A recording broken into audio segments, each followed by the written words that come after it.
Yeah. Most people don't deserve to be proud of themselves. Yeah. And that's the truth. A lot of people say, oh, you know, I have confidence issues. And I say, if I was you, I would have confidence issues. Of course. I completely understand why you have confidence issues. You're a dork. But we have to be realistic here. We have to be absolutely and utterly realistic, because the world is brutal and it's harsh.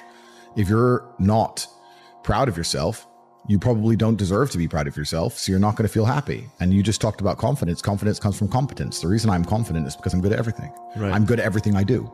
The things I'm not good at, I'm not confident in, of course. And I know what they are. I don't do them very often. I've now created my reality to the point where I don't do anything I'm not good at. You just hire. I either hire or I just don't want to do it. Like I don't play darts. Yeah. I'm not good at darts, right?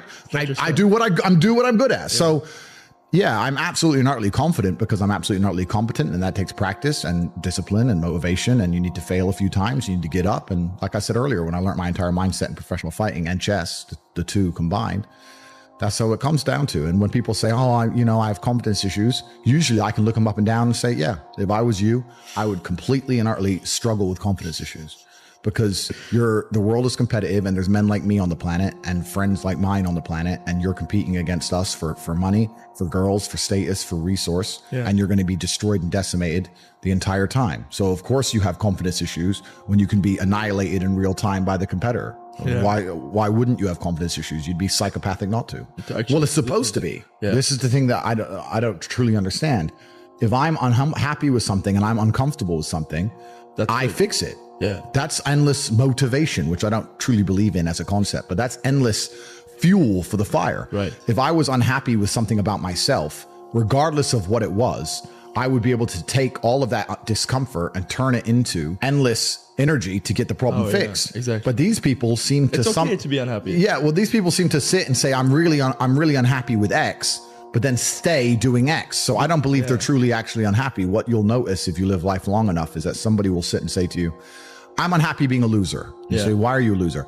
I just sit at home and play video games 7 days a week. And you're like, okay. And maybe 3 days of the week, they're unhappy doing that. Yeah. And that's the time they email you, and that's the time they want to make a change. But 4 days of the week, they don't really, it doesn't really bother them. Yeah, it doesn't really bother them. Because if it bothered them 7 days a week, guess what? They would fix it. Correct. Yeah. So I have very little sympathy for people. And that's not because I'm not a nice person, but it's because I've been so hard on myself, and I've been through so many things that were difficult, and I've been through so much pain and trauma myself, some of it self-inflicted, some of it given to me by God to make me a better person. But I've been so difficult on myself. It's very hard for me to look at somebody who's refused to be difficult on themselves and see them as my equal or feel sympathy or pity for them. Why would I feel pity for somebody who took the easy route when I took the hardest possible route? Yeah. I took the hardest possible way to be the man I am, and you were too big of a... And now you want me to feel sorry for you? I don't feel sorry for you. Yeah. I don't feel sorry for these people. And because as a man, you can be anything you decide you want to be. That's the beauty of being a male. You can build your character completely from the ground up, just like a video game. Every single thing about me that people respect, I built. I was not born a world champion kickboxer. I was not born this intelligent or intellectual. I was not born this rich. I was not born this strong. I was not born this confident. I was not born this interesting. I was not born this charismatic and humble and gorgeous and tall and strong and sexy. I was not born none of these things. I became these things myself. So I deserve all the spoils of war. And anybody who decides they don't want to work hard enough to become those things, then they deserve to sit and accept they're my inferior. Yeah. That's their problem. I couldn't sleep when I was broke. And this is where we're talking about the being uncomfortable and how it can motivate you. When I didn't have enough money to buy whatever I wanted, I couldn't fall asleep at night because I understood there are people out there that did, and I didn't see them as better than me. And I thought, why are these people who I don't see as my superior living an experience that I can't live? And it bothered me to the point where I could not sleep. So yeah, that was real. When you talk about suffering mentally, I don't really consider that suffering. I have had a very painful life. I still think to a degree I do, but that's self-inflicted. But I can't imagine living any other way. I can't imagine living in this idea, this utopian, every day, just, girls, drink, hedonism. I don't want that. Yeah, it's degenerate. I think the only thing you can do that's not degenerate is usually be fighting a battle or solving a problem. Growth. Yeah, growth. Yeah. So you need to either fight a battle or solve a problem to avoid degeneracy, which means I'm constantly looking for them. I'm currently one of the largest battles a man can possibly take on. I'm taking on the Matrix, the most powerful people on the planet. Right. Yeah. So yeah, is my life difficult? Yeah. Am I complaining about that? No. In fact, I'd hate it for it to be any other way. I've had some invites to some strange places with some strange people. I've had some anonymous messages, which I verified to be true, which were scary, I guess you could say. I've definitely been contacted by the Matrix in and of itself. But initially, when they speak to you, they try to make you change sides. That's trying to switch you. Well, they try and get a degree of leverage over you, or they try and bribe you, or they try and get you to sell your soul. Yeah. So they'll try and invite you to a party where you do some degeneracy and they get it on video, or they try and get a threat against you and try and blackmail you, or they try and offer you a whole ton of money for this contract, but you have to be careful what you say now. And you have to, they try very hard initially to get you without violence. Yeah, without violence. They try with degeneracy. That's what they try. And that's distractions. Yeah. Well, most people's hearts and souls can be bought. So when they can print unlimited money, why would they go the route of violence? They can just print unlimited money and give it to somebody and own them. Yeah. But when you're like me and you don't care about money, and you also have morals as a person, I am their threat. They can't buy me, and they've tried, and they can't convince me with a little bit either, or a lot. They can't. I'd rather go without. Thank you very much, sir. Thank you. So they can't. I'm good. Yeah, I'm good. So. And that frustrates them because 99% of men in my position start chasing girls, chasing money, and then you end up controlled. Yeah, I don't think I've ever would have sold my soul because I have a baseline morality. However, yeah, you're right. I do live in abundance, so it's easy for me to say no. But greed is real, and humans are all naturally greedy. They still want more. No matter how much you have, you want more, right? Yeah. If someone comes along now and offers me $200-300 million, you're still going to sit and think, that would be nice, right? But let's even talk about Islam. That's the reason I have so much respect for Islam as a whole, because I have so much respect for it because they have a baseline morality. We're here in Dubai. You could walk outside and find a poor construction worker who just moved here, who's earning, I don't know, no money, can barely afford to eat, and offer him $1 million to denounce the prophet. He won't do it. He'll never do it. He'll never do it. Whereas in the West, if you were to go and find a Christian, $1. Yeah. It doesn't mean anything, right? So it's that baseline morality that they can't corrupt that they're afraid of. It's why they're afraid of Islam. It's why they're afraid of me. It's why they're afraid of people who sit and say there is more to life and existence in this and the next than simply degeneracy. Yeah. They don't like anything they can't completely and utterly control. Yeah. And Muslims are uncontrollable. Well, yeah, they have a higher purpose and a higher calling. I do think a lot of the world's problems, especially in the West, with the absolute degeneracy and the work of, what do you say, Shaitan? Shaitan, yes. The work of Shaitan? Shaitan. It could be fixed with Islam. Honestly, I call for the Islamification of all Western countries because Christianity has absolutely and utterly failed. The idea of a religion is to preserve the morality and preserve the traditions of a country. Exactly. If you have failed to do that, then you're no longer a religion. If you're going to sit there and inside of your own country, your prophets are mocked, all of your ideals are ignored. And it's okay. And it doesn't matter. Yeah. And society is degenerating in real time, and your children are no longer safe from brainwashing by the Matrix, then your religion in and of itself as a concept has failed. Christianity has failed to preserve Christian values on any level in any country ever. So now that you know it's a failed religion, that only leaves one religion left in which you can install. Degeneracy will disappear. Crime will disappear. Men and women will stay families again. People will have children. And all the world's problems will be fixed. They'll chase their goals. Absolutely. I call for the Islamification of the entire Western world because otherwise we have atheistic countries. And when you remove religion, now what do you have? People are now adhering to woke ideology and this new insane religion. Everybody has a religion. If you remove Christianity from the West, you don't have atheists. You now have these people adhering to this woke new world liberal psychopathy where people are doing absolutely insane and disgusting things to each other and children. And they're sitting there saying that that's progressive somehow.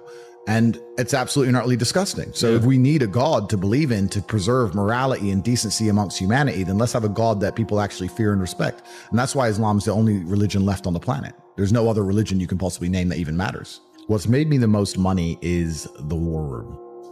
The War Room is a private members organization that I run.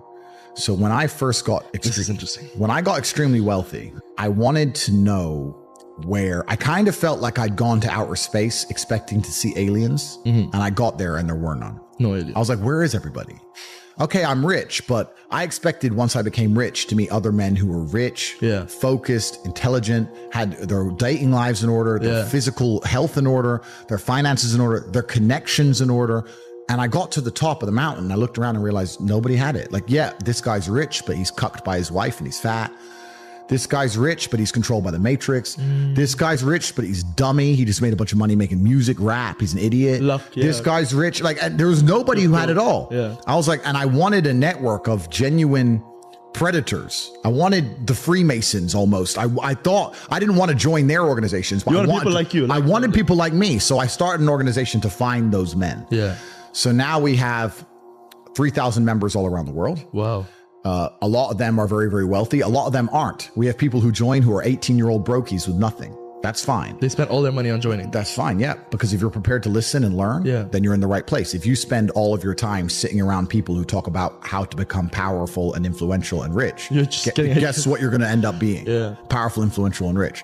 So now I have the greatest network on the face of the planet. And when I say it's maybe the most money, it's not because of the membership fee. The membership fee is very low. It's cheap. It's because of the opportunities and connections inside of the war room.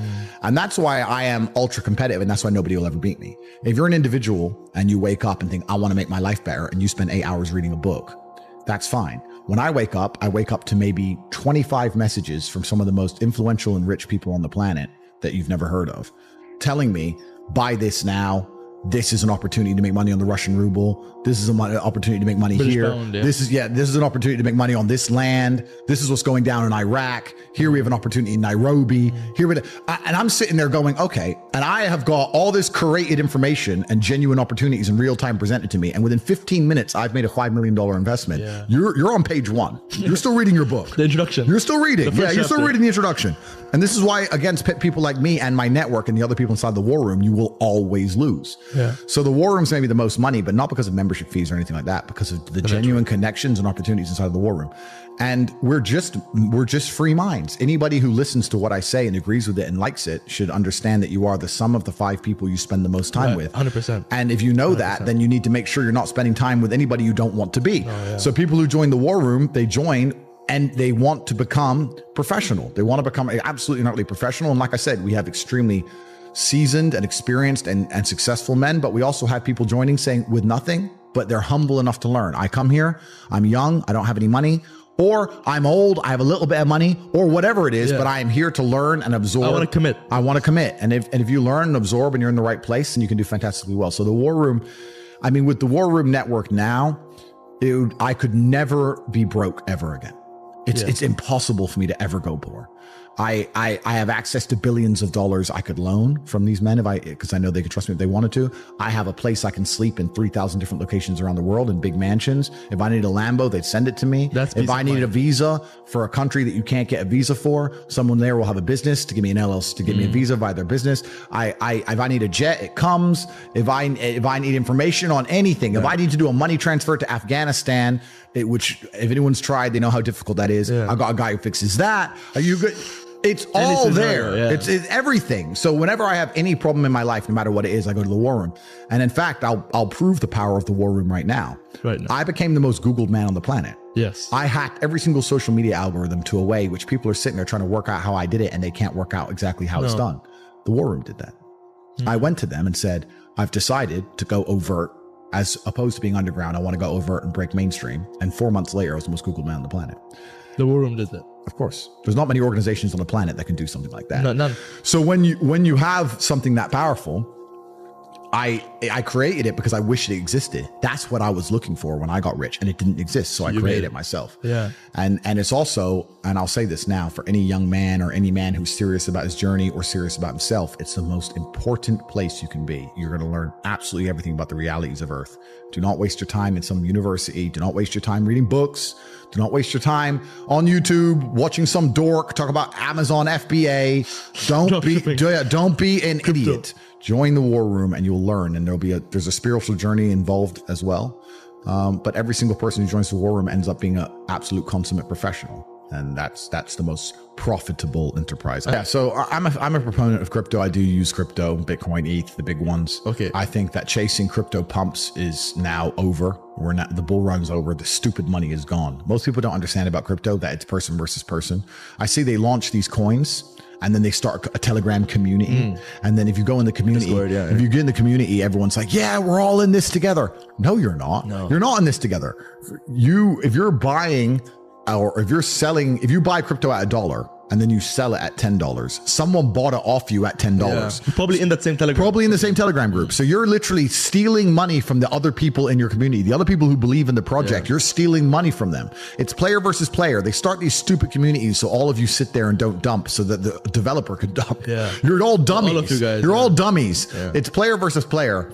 And a lot of the dumb money is now gone. People who were stupid, who believed in all this crap, learned their lesson. They've lost all their money. So now the only people left in crypto is the smart money, and that's very, very hard to steal, right? So I think that the idea of chasing a pump right now is very foolish. I also think that one of the detrimental things about crypto is that it recently made people a bunch of money. Yeah, sure. In the last 2 to 3 years, or 6 months, 9 months, whatever it was, the bull run. But the people who made money with crypto didn't learn any real skills. They didn't learn sales. They didn't learn marketing. They didn't learn management. Didn't learn how to deal with stress. Didn't learn how to grow a company. Didn't learn how to deal with taxes. They didn't learn anything. They didn't struggle. There was no pain. They bought a coin. They watched it go up. Now they tell the world how smart they are. They think they're a genius. They think they're too good to work, these people. Nah, I'm too smart to work. You don't understand. I know crypto. I bought this coin.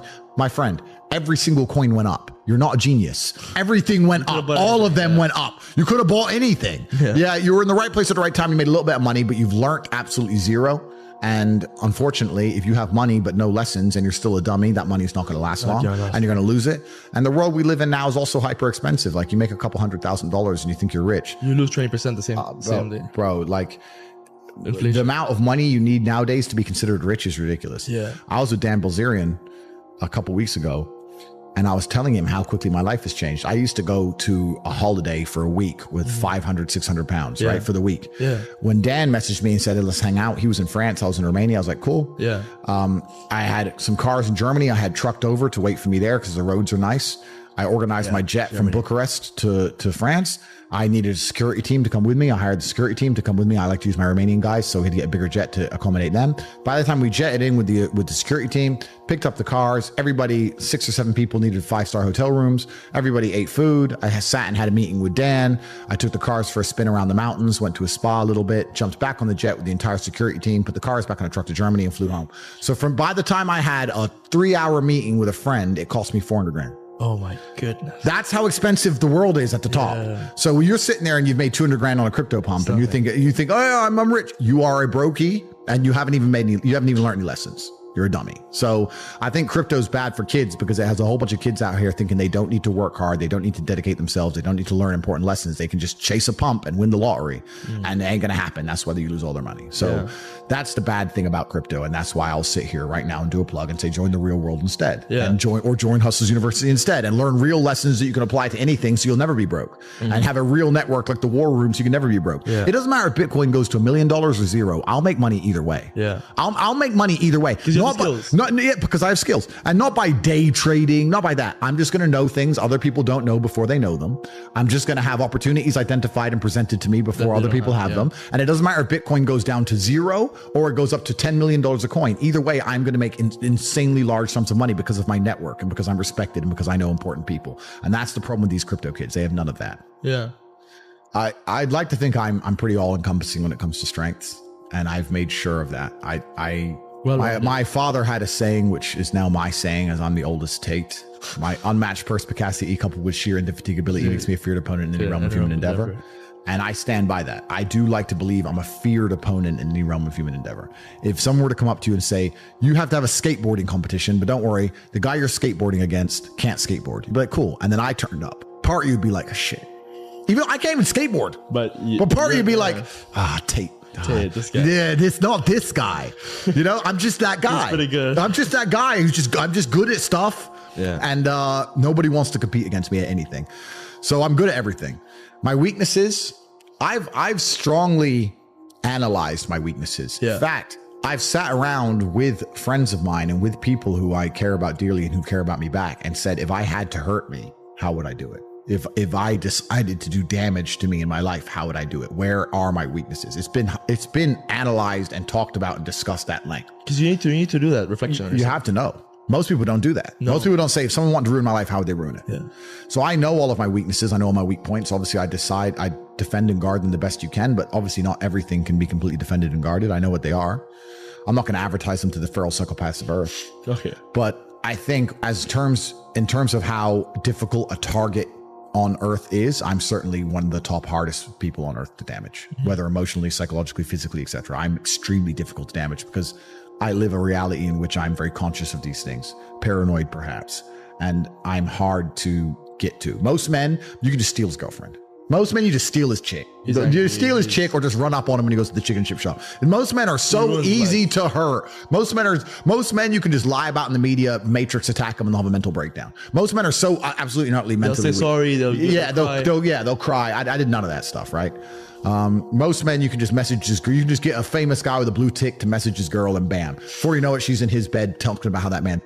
Like, most men are absolutely not easy to hurt. They're controlled by all their emotions. Completely. But how do you detach yourself from your emotions? It's not about detaching yourself from your emotions. I feel every single emotion. It's just about using them all. It's using them all in a positive direction. Yeah. If I feel extremely happy and excited, I'm going to use that as motivation or energy to do amazing things and do good and work hard. If I feel absolutely depressed and distraught, I'm going to use that as endless energy and motivation to do amazing things and work hard. It doesn't matter what you give me. Energy cannot be destroyed. It can only be converted and transferred. It doesn't matter what fuel you give me. If you give me diesel, petrol, kerosene, vodka, doesn't matter what you put inside of my engine. Hard work is going to come out. Absolutely. Success. That's all I know how to do. Yeah. That's all I know how to do. It doesn't matter what fuel you put in my engine. My engine only knows how to do one thing, and that is succeed. That's all I know how to do. Yeah. So it doesn't matter what you feed me with. I'm going to be massively successful regardless. Yeah. So I missed my father's funeral because I just moved to Romania.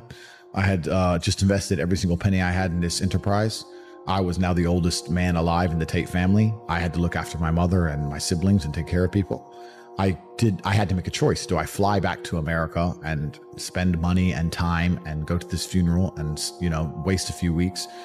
Or do I sit here and just focus on this enterprise and make sure that it cannot fail? And we talked earlier about speed. Most people go, it's only 2 weeks. It's only a week. It's only a week. The people who say it's only a week are the people who are broke. They don't value time. That's the reason you're all poor, because you say it's only a week. It's tomorrow. Oh, I'll do it later. It's only an hour. It's only a day. It's only a minute. You are competing against people like me. We do not waste a second. So I had to make a decision. And I decided that as the oldest man in the family, it's more important that I achieve financial stability for all of us than to go and pay respects to my father and his funeral, because I paid respect to him every single day of his life. And I pay respect to his memory every single day now. And I pay respect to him by being monumentally successful. The reason my father is talked about and discussed at length is because of the absolutely amazing son I've become. Yeah. I am keeping him alive forever by working so hard, by becoming so unique and individual and fantastic and humble. The world asks me about my upbringings, and then my father's memory is kept alive. So I know I made the right decision, and I know he's happy with the decision I made. Yeah. A lot of people would have gotten emotional and decided, I had to go to the funeral and had a breakdown and went to the funeral and been sad, et cetera, et cetera. And you did what your dad thought. I did what I was taught to do, which is perform. Yeah. That's what I was taught to do. I was upset, obviously. I was sad, obviously. I was heartbroken, of course. But I took all of that energy and I worked harder than I've ever worked. I worked 22-hour days for months because I couldn't sleep. Yeah. And I became one of the most successful people on the planet. Kind of feel like I've lived many different lives. I feel like I've been alive many different times. People ask my life story, and it's hard for me to surmise in one compendious series of events, because I've lived this entire existence as a professional fighter, this entire existence as a webcam owner, this entire existence broke, this entire existence rich. I feel like I've been alive many times, if that makes sense. So it's even difficult for me to surmise my life. It's been so varied. Yeah. But yeah, that's pretty accurate. That's pretty accurate. So there's only a few cities left on earth you can even, like, this is just to share on watch. I only wear this in Dubai. I wear it in Bucharest, but that's because I have Bucharest locked down head to toe. Most people don't. It's your place. It's my place. Yeah. Tokyo. Maybe some cities in Australia, which were kind of okay, but they're getting a bit worse. Yeah. That's it. Like that's it. You can't wear it in Western Europe. You can't wear it in America. You can't wear it in South America. You can't wear it in Africa. You can't wear a nice watch that you've earned. Honestly. The people will always make excuses, but you're completely right. There's a whole bunch of African nations with mass resource. More, maybe. Yeah. And there's a whole bunch of Western nations with a bunch of resource. But yeah, I think it comes down to the leadership and the vision of the leadership and the fact they truly care. Exactly. And that's different. And that's an argument that can be long and very, very detailed and interesting about the differences between a democracy and perhaps the ruling system here. Because a democracy, a lot of people get in, they have 3-4 years in power. If you're too pussy to put your name and your face on your Twitter profile, then you already are a bitch. Done. If you're too pussy You put your name and your face on your own Twitter, on your own account, then you're a bitch. Every anon is a pussy.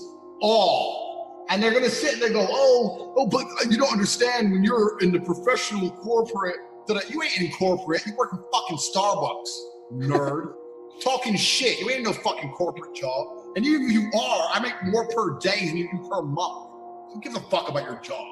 You probably need to get fired. So anyone, Limitable Man's an anon with a whole bunch of followers chatting shit, and he's getting fresh, and like it was a long thing with me and him. He used to try and call me out and say things to me on the sly, whatever. But he used to say relatively intelligent musings on females. And then it all came out. He had an internet girlfriend who he's never met in his life, and they were together for 9 months on the internet. She dumped him, and he had a mental breakdown on Twitter in front of everyone. His 9-month internet girlfriend dumped him. This is the dude who was telling people how to do things. If that doesn't prove the internet's full of fucking frauds, what more do you need to, like, what more is there? Why is every leader in the red pill space just a bitter dude who got dumped in a divorce? All. So if you know so much about chicks, why can't you even just stay married? They're all geeks. They look like geeks. And by the logic of the eternal Tristan Tate, if you look like a geek, you must be one. Like a geek, it's the reality. They're all nerds. So I am the Lord Supreme Commander of that corner of Twitter. No one can step to me in any serious regard. To disagree with me and to step to me in any regard is only to discredit yourself. Because if you cannot acknowledge my supreme abilities and undeniable achievements, then you're nothing but a hater. If you're a hater, you're a little bitch. You cannot come on Twitter and type, Tate doesn't understand females, and press enter without doing anything other than making yourself look stupid. I don't even have to reply. You look like a dickhead if you type that. And everyone knows you're a dickhead. They're like, okay, this dude's no shit. So you think Tate doesn't know shit. You don't know shit. That's it. So I'm basically Supreme Commander of Twitter. I'm basically Lord of all beasts of the land and fishes in the sea. So that's the answer to the question. I'm the Lord of all beasts on the land. I know who doesn't like me out there. I know who they all are. And then and none of them will at me. None of them. Illimitable Man's the only one who kind of half-atted me when his girlfriend dumped him. Me and his girlfriend were making fun of him in the inbox. His girlfriend was like, yeah, he's a fucking loser. And I was sitting there going, yeah, I know, the loser. His girl, he was crying over his chick. And she was making fun of him, sending me the screenshots of him telling her he's going to kill himself. Some people like catfish, dude, you know? This is a dude who teaches how to get girls. Like, I know who these people are, man. They're all fucking bumblecluts. I know who doesn't like me. There's loads of dudes who don't like me, but they can't say anything. What can you do? What can you do when your brand is entrepreneurs in cars, and I have more cars than you, more money than you, and I've never been divorce raped, and I don't pay for girls to be with me, I don't buy prostitutes? How can you at me on Twitter? Like, what can you say to me? Like, it's just, I'm untouchable. I'm like fucking, I don't know, name someone untouchable. I'm Steven motherfucking Seagal. Nice callback. Solid. So what are you gonna say? You can't say shit to Big Daddy Tate.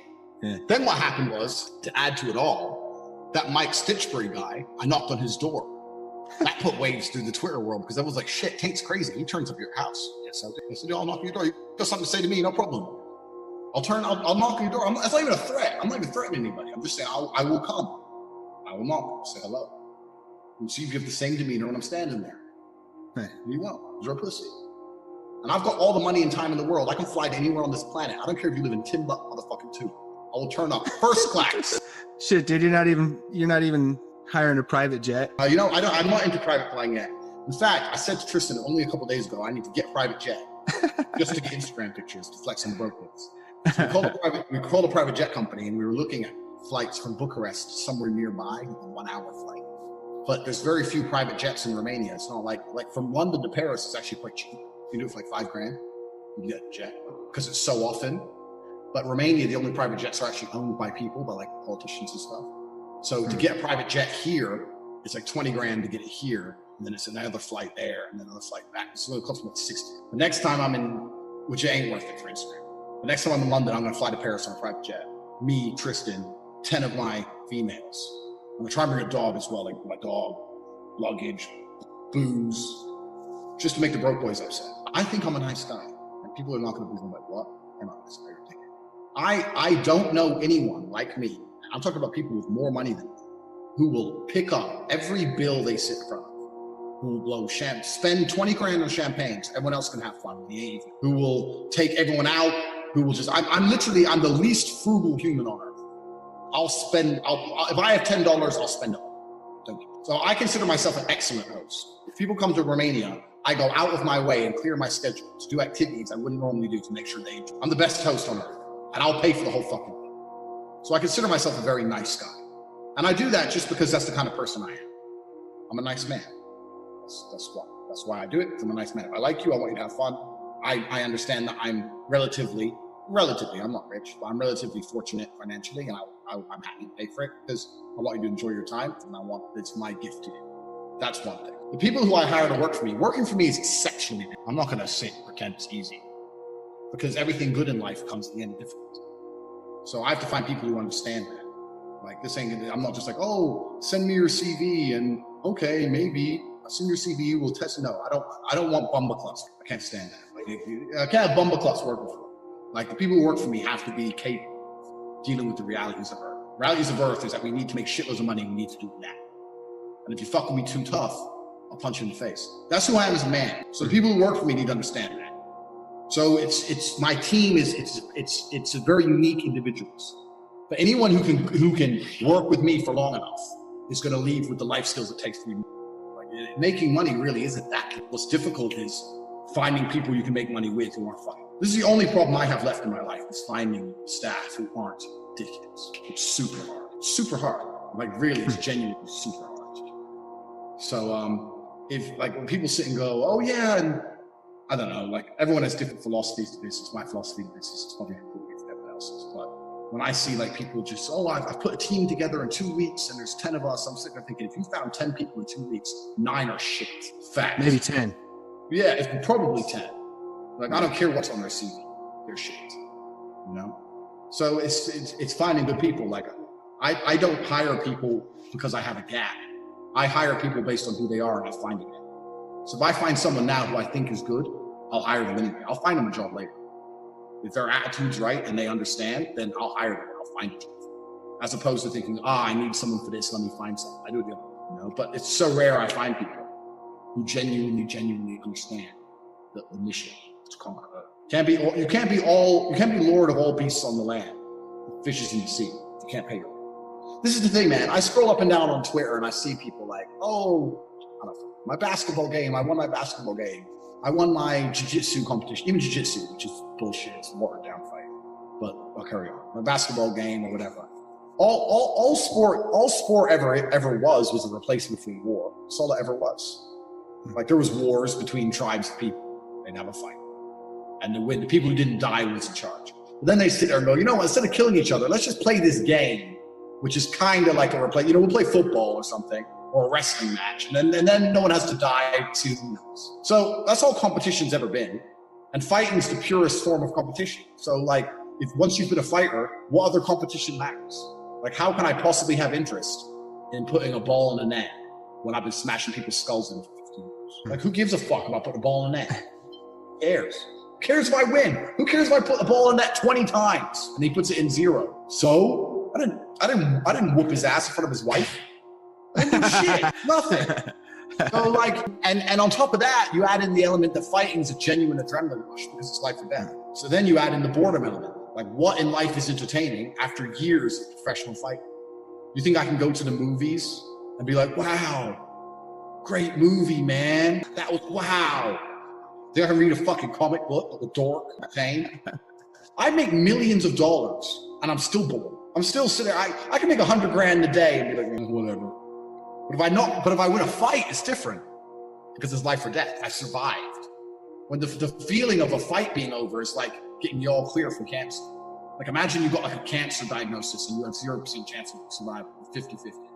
And for 3 months, 5 hours a day, you're at the doctor's doing the best you can to try and survive. And then bang, it's over. Yes, all clear. It's that level of like relief and joy. You can't replicate it with normality. There's no replication for it. So when you retire, you're just like, oh, this is why all fighters, when they retire, end up depressed or blowing their brains out. This is like, nothing in life compares to any level. When you're a fighter, you raise the bar so high that you realize how shit normal life is. Shit is boring. And nothing interesting ever happens. Ever. Nothing interesting happens.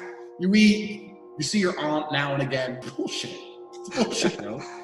Or like, and when I see people on Twitter like so excited about, hey, fucking little league, whatever we're doing, if you knew about genuine competition and genuine sport and genuine adversity and genuine life or death and genuine grit and genuine pain, if you knew about the genuine shit, you'd understand genuine joy, and you realize that everything else is just a cheap imitation. So that's why I still feel like I need to fight. But my head tells me, Andrew, you're a fucking multimillionaire with every supercar under the sun, living in a mansion with other shit to do besides train all day and fight some 24-year-old psycho from Kazakhstan. So it's complicated. Yeah, man. That's my answer. Well, that's a good way to be. The problem is, when you fight at my level, when you get punched in the face, you can't really punch back that well. So, like, with me, like, this is another thing about it. Fighting, most people's experiences of fighting are purely emotional, like you just described there. I've never really been nervous in a street fight because I'm angry, or there's a reason, or he's touched my girlfriend, or he's pissed me off. But I was scared before every single fight because there's no emotionality. You understand where I'm coming from? It's like, on this date, you fight this man here. And you know for 3 months he's dedicated his life to being as dangerous as possible to hurt you. And you've done the same thing. But there's none of that, there's no anger. So it's a business transaction. And for that reason, it makes it far more daunting. And of course, the consequence of fighting is different. Ronaldo how many games has Ronaldo lost? I don't even know. I'm sure he's lost plenty. How many times has his team lost? Loads. How many tennis matches has Nadal lost? Loads. I mean, he wins, but he's lost plenty. Because that's life, isn't it? Yeah. But as a fighter, you lose once. Ooh, lost. They're going to remind you of that shit. Everyone's going to remind you of that shit forever. Doesn't matter if you've won 1,000 times. You lost once. Remember when that guy kicked your ass? So it's like, it's high pressure. It's high stakes. It's like the highest stakes game you can play. You can get knocked out and never wake up again. It's the highest stakes game. It's like playing a video game on the hardest possible difficulty for 15 years and then playing the same game on super, super easy. It's just not fun anymore, you know? That's I can't explain. There's a reason why fighters fight, and there's a reason why it's so difficult to quit. It's a reason why none of them retire when they should, because it's very difficult. At least, I mean, the reason he sold grills is because the majority of fighters just end up broke. Like, I know for a fact, the only reason I can retire, or I have retired, is because I can supplement and distract myself from my nagging feeling to fight by doing crazily expensive things. If I was still living a normal life, there's no way on God's green earth I would have retired, or could have retired. Even if I was losing every single fight and getting my ass kicked, even if I was injured and I didn't have it anymore, I would still have to fight to stay sane. But now, every time I feel like fighting, I can get in a McLaren 720S and drive like a fucking psychopath across Europe through the Alps. And I can slam 10 supermodels. And I can drink, champagne. I can spend 20 grand a night in the club. And if I do that often enough, I can distract myself from feeling like fight for a while. But it's expensive. So the main reason I can retire is because my life outside of fighting is so exceptional. But if it was ordinary, I would be 1,000,000,000,000%. Which also carries guilt, because then I feel like, am I wasting my youth? Am I wasting my powers? Am I just fucking around?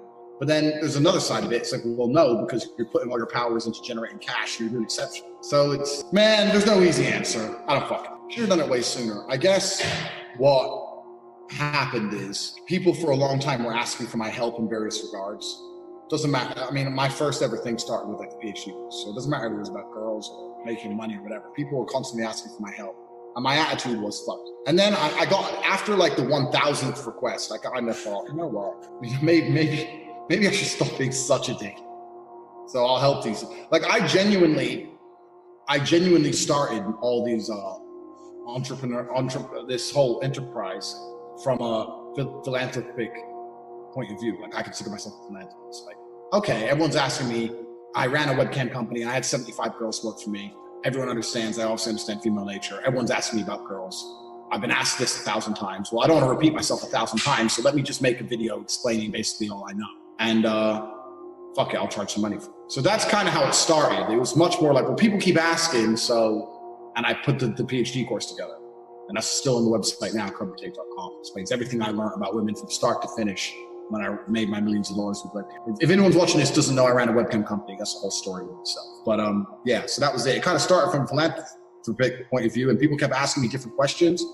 People kept asking me for different things, and I've just basically been giving people what they wanted in some regards. I mean, I'm very understanding of the fact that, and this is not bravado, this is reality. I'm very understanding of the fact that I live the stereotypical dream of most males from shallow. Like, I'm not saying I'm perfect or my life's perfect. I'm saying if you just ask a man on a very shallow surface level, what do you want? They're going to say, well, Lambo and a mansion and a bunch of chicks. And it's basically what they're all going to say. Like, no guy's going to say no to that. I'm sure everyone wants more than that. They may want a family or whatever else below that. That's a good surface level bullshit start, a very shallow start. And I know I live that life. I know I promote that. So a lot of people are attracted to that. And then they want to know, how to do this, how to do that, blah, blah, blah. So people were asking me. And I just thought, okay, I'll put it all together because people were asking. And it kind of became what it was. And when I first started it all, I wasn't like passionate about it in any way. I mean, it made me some money, but I already had money. So much. But then, like, when the war room started happening and the war room summit started happening and so much crazy, amazing shit started happening, then it became super cool. It's super cool. People join the war room and now, like, their lives have totally changed. They've gone from making no money to like $10,000 a month in line. Their lives are totally different. Returning up to my events, like, they've got cash. It's just like, it's fucking nuts. So then it became, and even a pessimistic bastard like me can see how cool it is to help you, So, like, it is super cool. So yeah, that's kind of how it all started. I was just following the market asked and I delivered.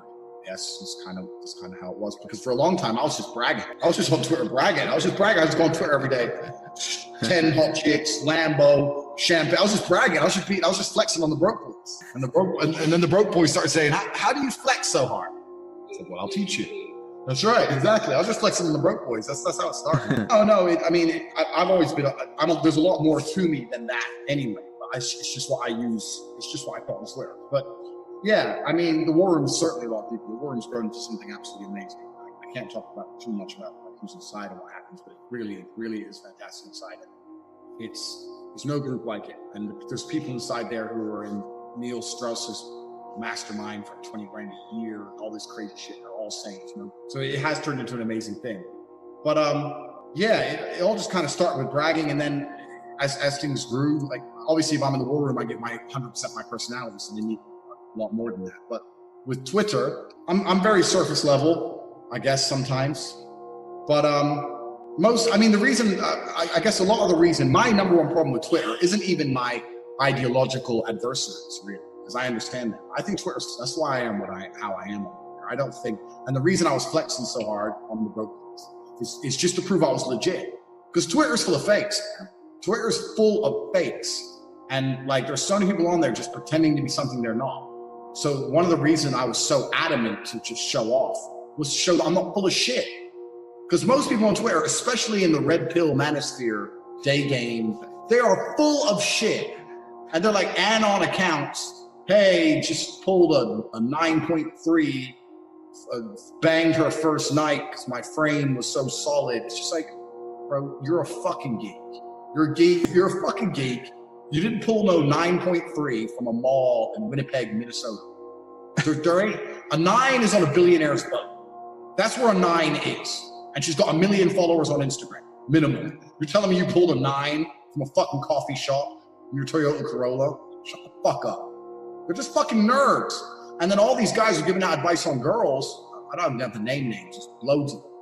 I'm fucking Mr. This, I'm Mr. That, giving out advice on girls. And I'm sitting there thinking, okay, well, you got a divorce, and you got a divorce.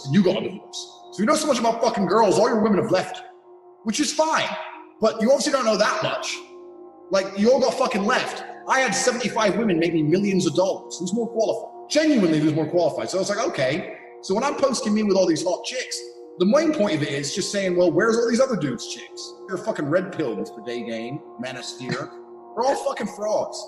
I'm the most legit guy on that website.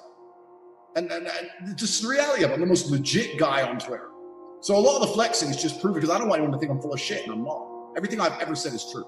Anyone who's ever met me said, yeah, you actually downplayed this. I know. And the whole fucking sphere, our sphere, has a couple good guys in it and a shitload of fakers. Shitloads. You know as well as me, man. You read through some, you're just like, whatever. Like, I can smell bullshit from a million miles. So everyone's just frauds on there. So that's one of the main reasons I came through fights. You know, I had to upset some people. It's just because there's no other way to prove true. What's the word? It's the only way to certify yourself is absolutely congruent to the truth. It's to show evidence, show your receipts. And that's the war room mantra, show your receipts. I've done this, show me. Oh, next week, no, fuck off. I mean, I'm not the reality of life at all. I see myself as a, what's the word? Hustler is the word, but I don't like that word because the idea of hustling is do anything it takes to make money and be quick and just be on the task. But people use it for bullshit, like selling their old shoes. Like, you know, I made $10, I sold my own. That's what they say hustling is. My idea of hustling is generating millions of dollars from the sky. But I'm certainly not an entrepreneur. I'm a guy who needs money to live the lifestyle that he wants to live, so I find something. And thinking of returning to fighting soon, and yeah, I run my mouth on Twitter, but that's basically it, hiding out here in Romania. So yeah, that's who I am. And as for the War Room, as you said, the War Room is a private members community I have on the website, Tate.com. We have 400 members now. We're growing stronger by the day. We're doing 5 or 6 events a year.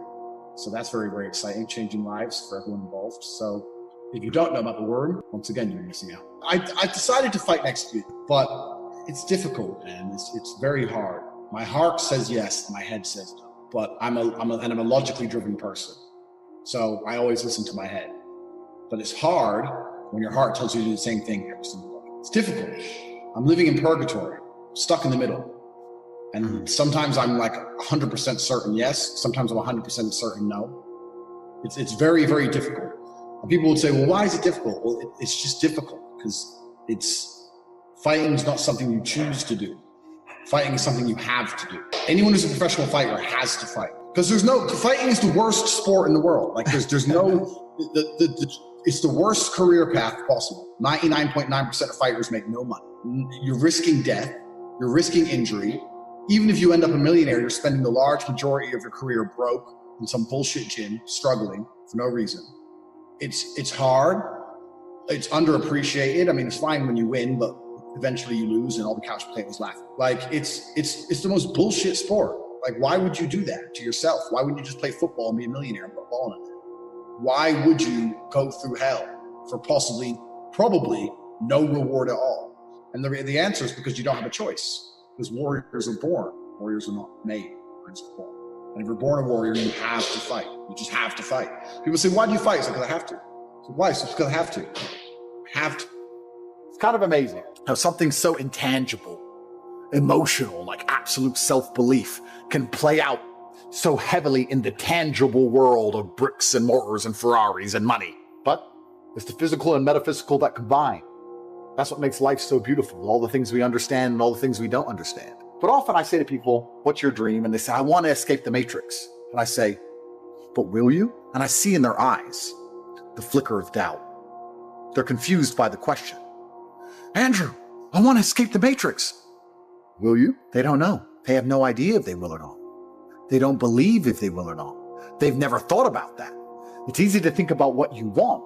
It's difficult to think about what you're actually going to have and do, because then you are accountable for that. Now you have to take action. I want lots of things, but I know which things I'm going to be able to do and which things I'm not going to be able to do. So please understand the matrix operates on different levels.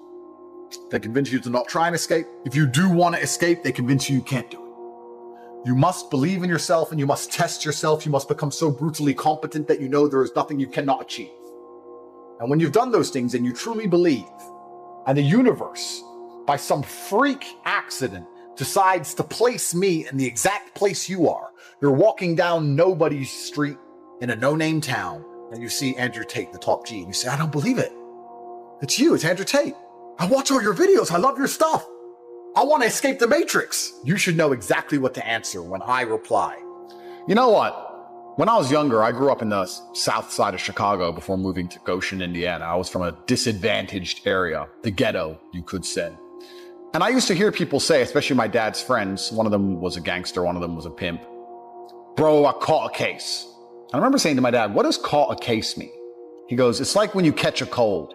Sometimes you just catch a cold. You just catch a case. Like, yo, got a case against me, I just caught one. Happens. I always thought that was a strange premise. Well, if you do nothing wrong, how can you catch a case? God taught me that. You just catch a case. You wake up, you're a G, you're doing your thing, you're going through life. Women love you, good friends, making a bunch of money, everything's fine. Boom, caught a case. It's like when you go to the grocery store, come back with a sniffle. Happens. So I caught a case, went to jail, Romanian jail. And when I was in jail, I used many methods to make the overall experience more pleasant. But one of the things I did is I repeatedly looked around jail, as desolate and desperate of a situation it was, with the cockroaches, with the lack of food, with the hole in the floor to piss in, with the mentally ill people, with the screaming, with the 3 suicides in the first 2 weeks, with the guards who constantly threw everything all over the floor, with all the garbage we went through. I thought, where would I hate to be more than this? Where would be a worst place to be? And I came up with a bunch of scenarios. There's actually quite a few. You think you'd go to jail, but there's actually a bunch of places you'd rather not be than jail. You wouldn't want to be in a car wreck. Imagine wake up, you're in a car wreck, your leg's gone. That would suck. You wouldn't want to be in Ukraine right now in a trench. That would suck. So I was coming up with a bunch of scenarios. One of the scenarios I came up with, I wouldn't want to be on a submarine. Now we're not going to talk about the Titanic submarine thing, because that's just dumb. Bro, that's stupid. Let me explain to you why that's stupid. I was talking to someone the other day, and she was like, you got loads of money. Would you ever do something like that? I was like, no way. Because I have loads of money, yes, but I grew up disadvantaged. And I think when you grow up disadvantaged, you have this different sense of danger. If you're like a billionaire white boy, you'll go swim with sharks. I've never seen anyone from south side of Chicago say, I want to swim with sharks, ever. You could make them all win the Powerball 200 times in a row, and none of them would ever wake up and go, I'm going to go swim with sharks. Our life is extreme enough. I've seen enough danger. Fuck the sharks. No. Don't want to go anywhere near sharks, and I don't want to go to the bottom of the ocean.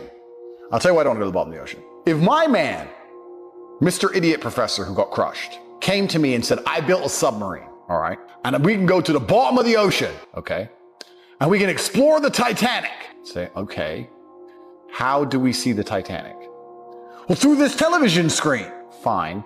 Then why do I have to go? Why can't we just send a sub or send a drone and I watch it from a television screen up here with my bitches? Why the fuck am I getting in a fucking tube to watch it on TV anyway? What? Please make that make sense to me. You're watching on a screen in a tube instead of watching on a screen on the left. Why? And why wasn't there a chain attached to the submarine? So when there's a problem, it's just like, boom, yank it up. I know that must not be possible for some reason, but I don't buy it. Must have been possible. Whole thing's stupid. Anyway, I'm not even talking about that submarine. I'm talking about a normal submarine, a functioning battle nuclear sub, a real sub. I was sitting there with Tristan saying, I bet life on a submarine would be shit. And he goes, yeah, who even joins the Navy nowadays? I was like, bruv, fuck knows. Fuck knows. The age of exploration is over. We can look at Google Maps. There's nowhere to go. There's nothing to see. You're not a pirate. What are you doing? You're on a sub. You join the Navy, you go to the submarine. Cool. You're in the submarine now. It's underwater. You're there.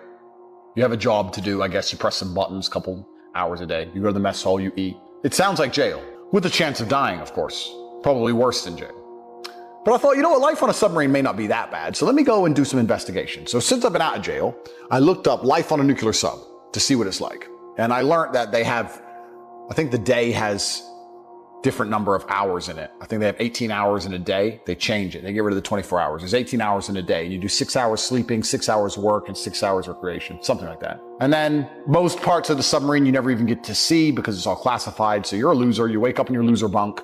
You go to your loser station, you do your loser things, you go eat your loser food, go to the loser gym, back to your loser bunk on repeat. People are doing this voluntarily for a very meager wage. Don't understand it. They're doing this. So I was sitting there going, well, there's no freedom or exploration or fun in that. It's not even like you're on a boat. You can't even wake up in the morning and look out the window and go, oh yeah, wow, just the ocean. Nah, bruv. See nothing. So I was like, that's dumb. So then to highlight how stupid all of it is, when I was watching this documentary, they had a sailor who was talking about his mission. And he felt very proud that he was serving the Navy and he was protecting his country and he was doing such a fantastic job and he was in such a dangerous part of the world. Interesting. It's like, how do you feel in danger in a submarine? But he was saying, well, it was actually during the Syrian conflict, during the Syrian civil war. I think when Russia just got interested in Syria, the West sent some subs near Syria. Who knows? And he said to me, Yeah, we're in a very dangerous part of the world right now. Obviously, there's a lot of nuclear powers and a lot of other countries which have vested interest in this part of the world. So we're particularly on high alert. We're in a very dangerous area. And I was like, I wonder where he is. So I picked up a map. Literally, I paused the video, picked up a map. I looked where Syria is. I looked at like the Med, I looked around like Egypt, Red Sea, whatever. I was like, I wonder where he is. By coincidence, like after I clicked on pause, 3 seconds later, after I said he was in a dangerous area, they showed where the location of the sub was. My man was in fucking just off the coast of Croatia. I was like, gee, I've been there on a yacht with women. You're talking about a dangerous area. You had me thinking you were in the middle of a fucking nuclear war zone. The way he said we're in a dangerous area, it's a really dangerous part of the world. There's a lot of countries around right now, and there's a lot of vested interest in this area. My man was literally 200 miles off the coast of Croatia. He was literally exactly where my yacht was. And I sat and I paused. I said, Tristan, look at this shit. When we were on the yacht, with all those women and our staff and our big fat cigars, laughing, jumping in and out the water, having a great time, there was some dickhead 100 miles below us in the cold, walking around in a circle of imprisonment between the gym, his shit job, and his bunk bed, convinced that he was in somehow a dangerous part of the world. The psyop required for you to live that life is remarkable. If only he would have got his periscope and looked up and seen me and a bunch of big booty bitches, he might have realized he was getting fucking famoosed. Dumb. So, working on a submarine shit. Then, I tried to expand out from there. What other scenarios would be super shit? But just as I'm about to tell you, I'm remembering something that someone once told me. And someone said to me, Andrew, do you know why they're matrix attacking you? I said, why? So because you're coming for all of the largest psyops that they use to control the masculine youth. You convince people to not join the army and go die for their forever wars. You convince people to not join the Navy and go in a submarine so they can make endless profit off the back of you. You convince people to not go to university so they can put you in student debt and enslave you because you offer them money with the real world. These are platforms they've spent a long time and a lot of money trying to create, and they use their entire propaganda machine to convince people to adhere to and fall for. You can't just come along and become the most famous man in the world and say, don't go to university and don't join the army. You can't do that.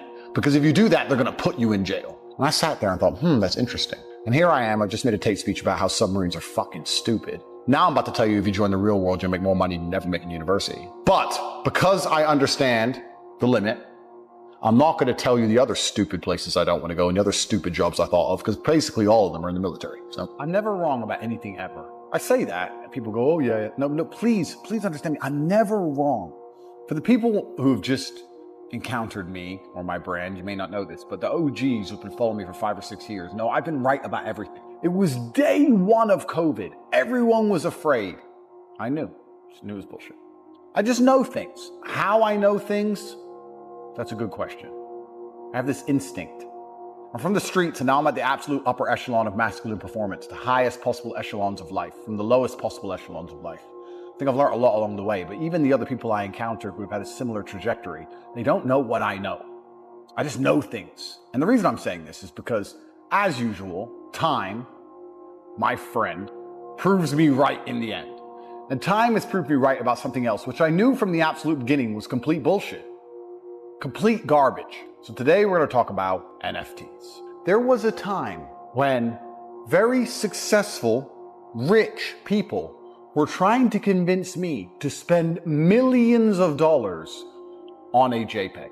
And they tried to explain to me that it's on the blockchain and it's one of one and you can see on the blockchain. Who the fuck is checking the blockchain for my JPEG, G?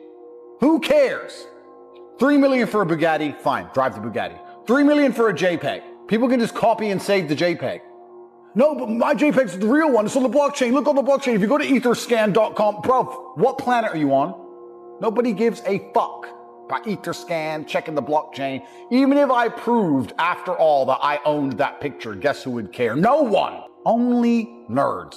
It was a circle jerk of nerds. And there was all these crypto influencers on Twitter, bro. These are the worst people in the world, these people. All these crypto influencers. All unimpressive specimens of human. None of them have done anything difficult to actually make money. You know, if you want to make money in the real world, you have to learn skills along the way. If you want to go from $0 up to $10 million a year, you're going to have to learn how to deal with stress. You're going to learn how to deal with people, how to hold meetings, confidence, how to manage staff. You're going to have to learn things. By the time you get there, you're going to be a better person, not just because of the wealth, because wealth amplifies who you are as a man, but because of the lessons you learn along the way. Whereas if you make a whole bunch of money with crypto, guess what you learned? Nothing. You didn't learn anything. You are still a dork, but now you're a rich dork, which makes you a mega dork. Money doesn't change who you are. It amplifies who you are. So all these crypto influencers, there's a couple of them. I don't want to throw names around. They were all over the page and, oh, this is the Bored Ape Yacht Club. Bruv. The fact you think that's worth money shows that you've always been a loser, and now you're just a loser with money. There's no real G on the planet who is spending money on those NFTs. Not one. I'm extremely wealthy, and I could have invested in the most expensive NFT, 3, 4, 5 million, whatever they were, and it wouldn't have even affected my bank balance, and I wouldn't have even cared. And I could have done it just as a, maybe I'll make some money. And I still didn't, out of principle, because I refused to sell my soul to the god of geekdom. No. And here we are, 2 years, year and a half, whatever later. Who cares about NFTs? What'd you say? Yes, correct. Nobody. Nobody cares. As usual, I was completely right. Nobody gives a shit. Bro, I saw there was pictures of a rock being sold for like, I don't know, 100 Ether. I can't remember the prices. I just remember seeing it thinking, this is absolutely ridiculous. So I hope all of the people who invested in these NFTs lost all their money. I hope you're all desperate and poor. The great thing about people like that losing their money is they never learn any lessons along the way. So let's go back to what I said earlier about the fact that if you make money in the real world, you learn lessons which can be applied to life. So if you make it in the real world, even if you lose it all, you can make it all again, probably easier because you're a better version of yourself who knows new things. Whereas if you make it all with crypto, which is basically gambling, you get lucky. You don't know anything new.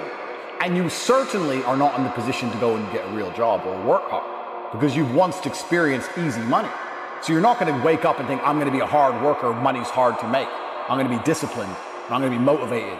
No, you're not one of them. You just want to win another gamble.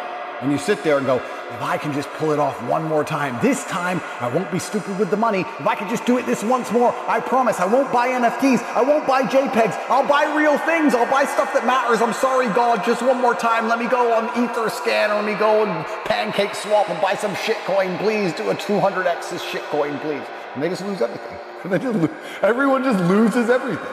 Continuously gamble to oblivion. Mindset is your key to everything. Absolutely everything. Join the top G's on Patreon.